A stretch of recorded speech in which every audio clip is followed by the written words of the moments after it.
Hello, I'm Attorney Melanie Williams, and today I'm going to be talking to you about the VA claims process and the very frustrating conversation of how long this process takes.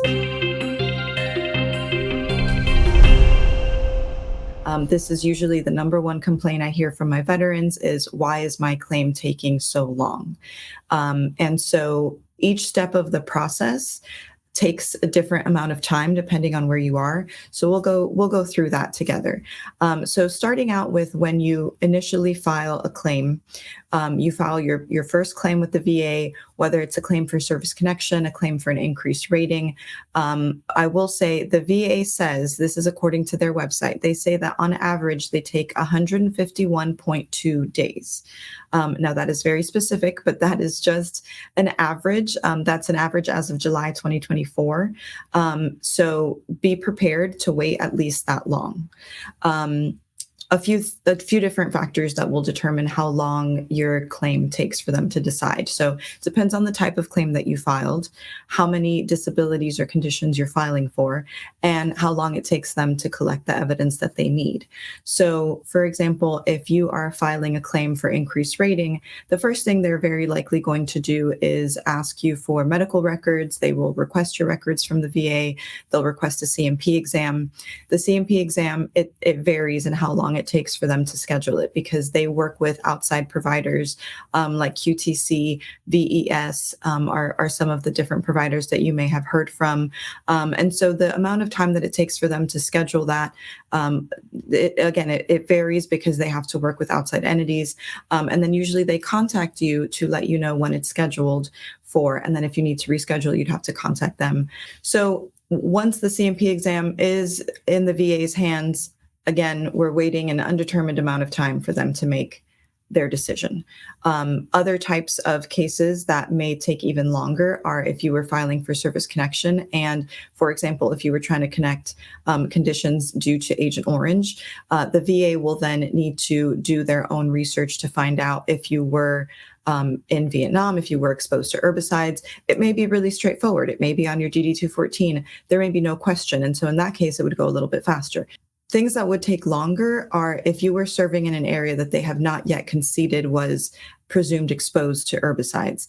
And so in that case, they have to send it to either the National Personnel Records Center or the different entities that they use where they request additional records to then be able to corroborate either a stressor or if you were exposed to herbicides, things along that nature. So when they have to send out for records and verify the information that you're saying, that's going to make the case take longer as well. And a lot of times these other agencies or these separate offices are backed up separately from the VA. And so that makes things take long as well. So while in some cases an initial claim may get decided within a few months, I have seen it take a year because they tend to get stuck in these other departments that they're just kind of in limbo waiting for them to receive a response and then issue a decision from there. When you file a claim for service connection, if they grant it, keep in mind that they also have to assign a rating and an effective date. So when they're doing a rating, that's usually going to require a CMP exam. So that's a separate element that's going to take time as well that determines how long your initial claim will take. Once you get your decision, you may not be happy with it, and so you want to file an appeal. You have three options to do that. The first is by filing what's called a supplemental claim, where you have to submit new evidence for them to reconsider it. The second is through the higher level review lane, which is where you don't submit any new evidence and it's someone new looking at the case exactly as it is and issuing a new decision. And the third method is appealing up to the Board of Veterans Appeals. And so I'll go through each of those and what that kind of looks like. So as far as the supplemental lane, for both the supplemental and the higher level review, the VA says that their goal is to have a decision issued within 125 days, which is about 4 to 5 months. That doesn't always happen. So just beware that it's going to vary, again, depending on the details of your case, as well as they are not meeting their goals as far as wait times go. When you appeal into the supplemental claim lane, you have to submit new and relevant evidence in order for them to reconsider and issue a new decision. This is where you would submit any buddy statements that you've gotten, or a statement from yourself, from your spouse, from anyone that you served with. Any medical records that you have, you'd want to submit those as well. Or you can also ask them to get the records for you if you indicate the VA facility where you've gotten treatment and the dates where you've gotten treatment. And so depending on how much more needs to go into that, whether they need to request records from the VA or Social Security records, that's going to take an undetermined amount of time. And then just keep in mind that the time it takes for them to review the evidence, and then if they feel that they need to get something else as well, they say on average 4 to 5 months. It could be more, it could be less than that. Higher level review appeals are supposed to be shorter because it's not as much evidence gathering, but that still doesn't mean that it's going to only take a few weeks. There's still no way of knowing exactly how long that's going to take. Keep in mind that sometimes they may come back and issue a decision where they say that they've made a duty to assist error, which means that the VA has a duty to assist you in developing your claim. And if they failed in doing that, then they issue a decision letting you know, and then it goes back into the supplemental claim lane where they are supposed to do that development and then issue a new decision. So even though you got a decision through higher level review, it's still going to take more time for them to continue doing whatever development they're doing and issuing a follow-up decision.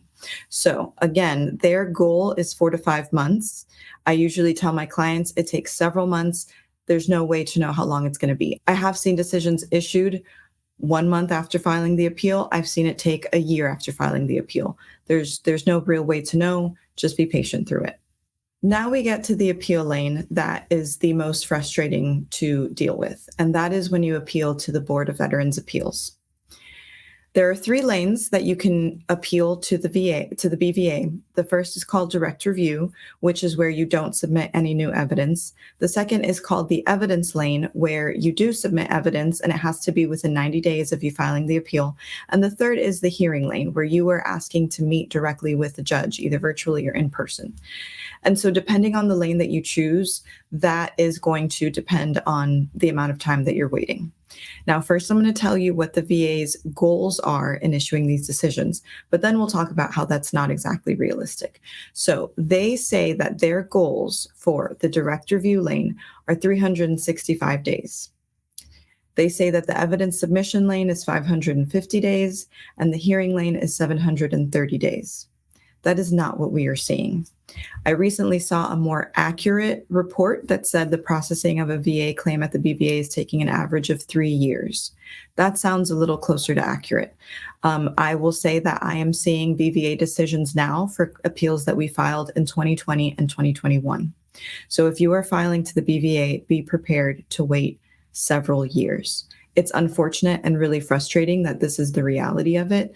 But there are ways that you can request an expedite, or at the BVA, it's called a motion to advance on the docket. Because essentially the BVA is supposed to decide cases in the order in which they were docketed. So the date that you filed your appeal. And there are several exceptions to that. The first is if you were 75 or older. Now, I will say at the BVA, it's 75. At the regional office, it's 85 years or older. The other way is if you were experiencing extreme financial distress. So if you were homeless, if you were going to be homeless, like if you were receiving an eviction notice or a foreclosure notice, if you were receiving collection notices, if they're threatening to turn off your power, all those things would qualify as evidence of financial distress. That could mean they could grant a motion to advance on the docket. And if you were terminal, so if you had a condition where the doctors have declared that it is a terminal condition, the BVA should also grant an expedite request or grant a motion to advance on the docket. So keep in mind that the cases that are taking the longest are going to be the hearing lane. So their goals, remember I said, was 365 days for direct review, 550 for evidence submission. So if you think about it, if the direct review by itself is taking 3 years, the evidence submission lane and the hearing lanes are going to take longer, that even longer than that, because there is more evidence to review, and especially with the hearing, they do need to coordinate scheduling a hearing with the judge, and that depends on how many judges they have and the availability and all of that. And so just to give you, kind of context for this, the BVA says that they have been resolving about 100,000 appeals each year. But even despite that, they still have over 200,000 pending appeals waiting in line for a decision. So this goes back to when they implemented this new AMA system. Now is when we are starting to see these results from the AMA system and the transition into it. And so we don't really know exactly why it takes so long, how to make them move faster. There's nobody that has the ability to do that. No attorney, no other firm. We can't make the VA move faster. What we do is make sure that your claim is ready to go when they do make a decision. And so that's what you want to make sure as well. When you appeal it to the Board of Veterans Appeals, I would advise have all of your evidence already submitted at the regional office level so that when you appeal to the board, you can go through the direct review because you know that will be the fastest lane.